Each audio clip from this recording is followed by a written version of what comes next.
Hi, everyone. Welcome to our Women's Day conference. It's Sunday, the day Hi, before it's Kris. the I want to be conference. bold and say hi. Hi, it's me. Whee! That's that fire in you, fire and earth. Elizabeth here with, you know who, Kris.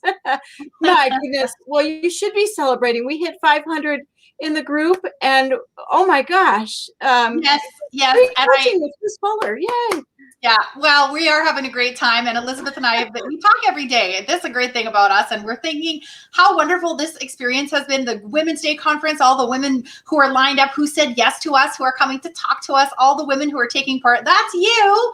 And of course, I get to talk and be with Elizabeth every single day, which is amazing. So we thought we would do a bonus live. Today is Sunday, and we're a day away. How exciting. So kick back for a little bit because we're going to have a little story time with Kris and Elizabeth. And I promise I will listen. I will be a good partner. Uh-huh. We're interjectors. We can't. I know. We both do that all the time.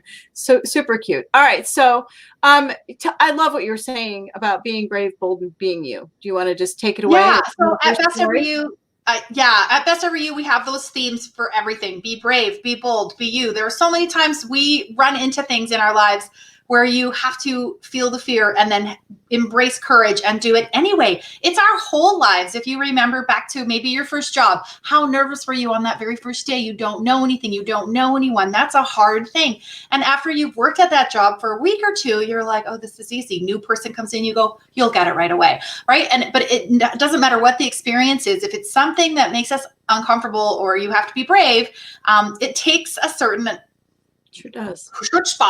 Courage, like doing it anyway. And so we thought we would share a couple stories just of our own personal lives of times that we were brave and we did a thing. And so we were chatting about this before we went live. We said we should go live and share this. So here we are. And so Elizabeth has a story, and I love the car. I think we can all relate to having a less than perfect car. But tell me your story, and then I'll tell one, and then we'll see where the live takes us. All right, we're going to try telling a story here. So I'm 51 now. So this is Elizabeth at age 21-ish. So when I was in college, my parents went bankrupt.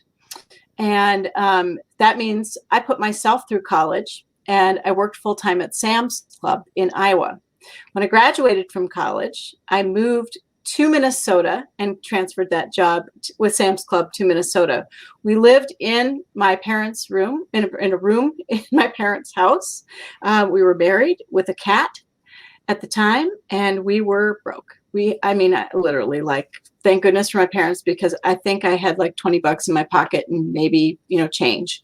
So just absolutely looking for jobs. It was a time when they weren't hiring, all that stuff. So anyway, I did one of those brave, bold moves, and I called the CEO of a company that I wanted to work at in Minnesota, and his secretary answered and said, I really want to work there. I don't really care what I do. I just want to work there. I like this company. I saw it in the newspaper, blah, blah, blah. I really want to be there. Can you find a job for me, a spot for me? She's like, well, that's interesting. We've never had anybody call and say that before. So she hung up. Well, she said, I will talk to him and see what we can do, and I'll give you a call back. And this isn't a time when there's no cell phones or anything like that. So house phones ringing.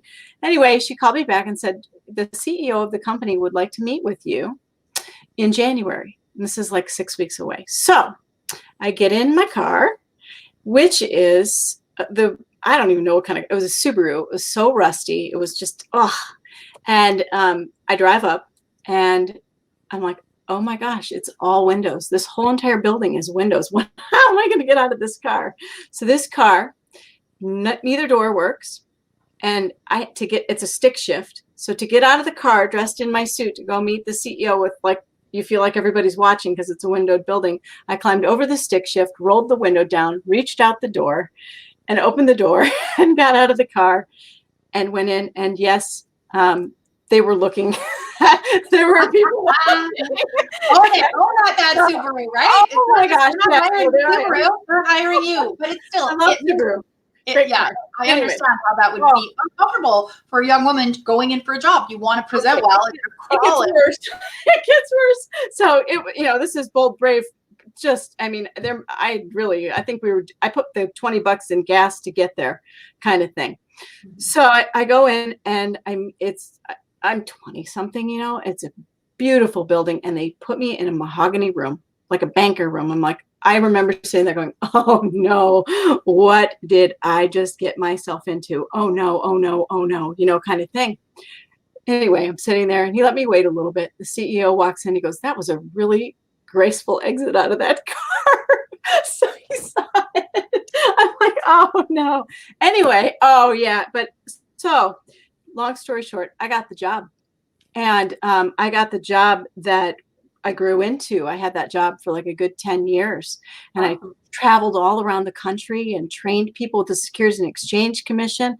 But they started me at $20,000. Yeah. And said, yeah, you're going to work. That first phone call, and despite the fact that you were embarrassed by the car and all the things, you got in there and you did it. So that's awesome. So good for you. And I mean, obviously that wasn't one of the launching pads of your career, and being bold and brave in that instance. Awesome. Awesome right. job. Awesome job. Right. So tell me your story. Sure.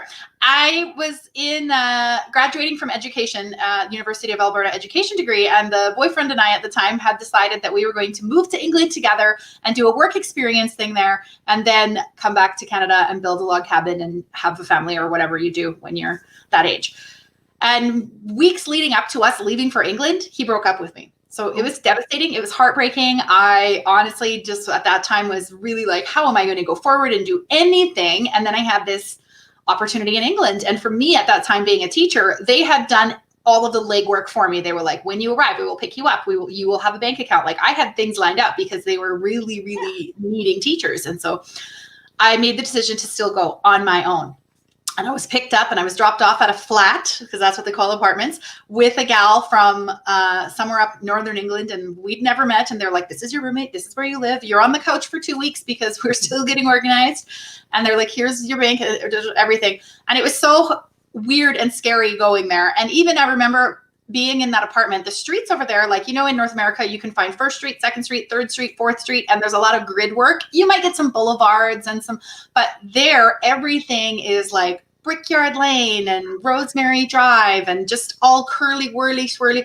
I would leave my apartment and I would walk a block and I would turn and I would look like it's disappeared or gone somewhere. Then I would scurry home and be like, okay, I'm not lost. Because same thing, I didn't have a cell phone. And it's so funny because England, everyone speaks English. I could have easily spoke to someone and been like, hi, I'm lost. I live at Birchland Gardens. Can you help me? And they would have helped me. But I remember just going every day, like a block or two. And the first day I had to go find a school, I was like an hour late. And the principal was like, we don't care. We're just glad you're here. Please start teaching. And there was no like, welcome to the school, no fanfare. They're like, here's your 40 kids, go. And I was like, oh, okay. And I settled in. Like a month later, I had another girlfriend who was teaching, finishing, and she was like, I don't know, there's not a lot of jobs in Alberta, the province where we were from. I said, you should come over here. There's so much work and it's really easy to get started. And I'm here, so you can cut. So she did. She came over. And actually, I had 3 or 4 other friends who came over and had that teaching experience as well. And I was only going to go for 6 months. That was the plan. But after 6 months, my principal kept saying, we'd really like to sponsor you for another 6 months. We'd really like to keep you for another year. And I ended up staying and teaching for 4 years. So It was an incredible experience in South London. But to get there, it was so crazy. And I thought, I'll go for 6 months. I'm scared and I'm alone and I'll just come home. But I really want to do that. So I was very proud of myself for still going. And then what an incredible yes. Mm-hmm. Oh yeah, it was an incredible yes. And it led to so many things. I still have international friends around the world. I had opportunities within that education system that elevated me and brought me to where I am today. So yeah, gratitude all over town for that. Yes. So what a great good story. job, 24-year-old me. Yes. Yeah. In our 20s, making brave, bold moves. So I love that. And, isn't that interesting how you're so, 20 or whatever. Even now we have these moments where you're like, oh, I'm scared to do that.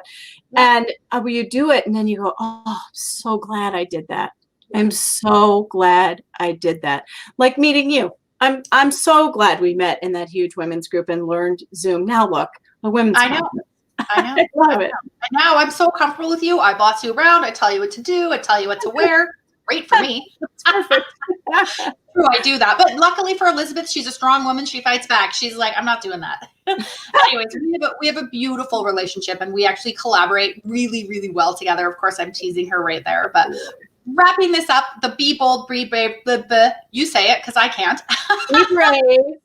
be bold, and be you. Thank you for giving me a word. Excellent.